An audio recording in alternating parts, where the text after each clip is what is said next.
When we first saw the rental house, it didn't feel scary. It felt tired.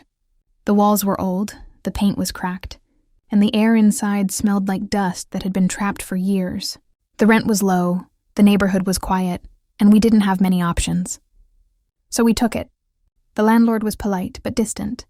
He walked us through the house quickly, like he didn't want to stay longer than necessary. When we reached the back room, he stopped. "You don't really need this room," he said.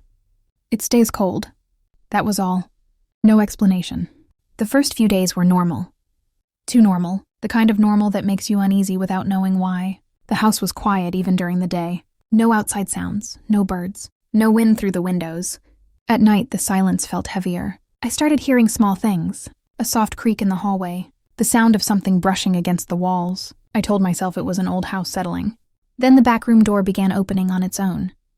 Every morning it was open. I closed it every night.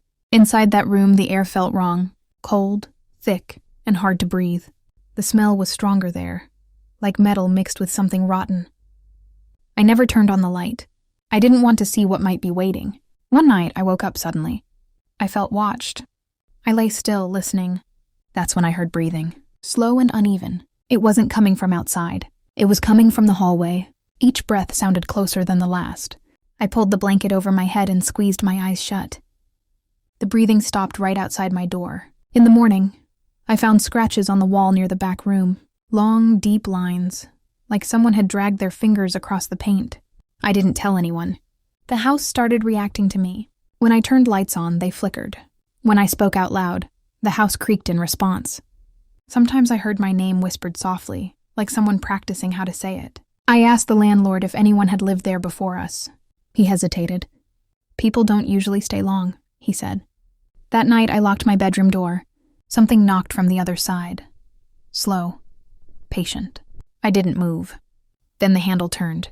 In the morning, muddy footprints covered the hallway floor. They started at the back room and ended at my door.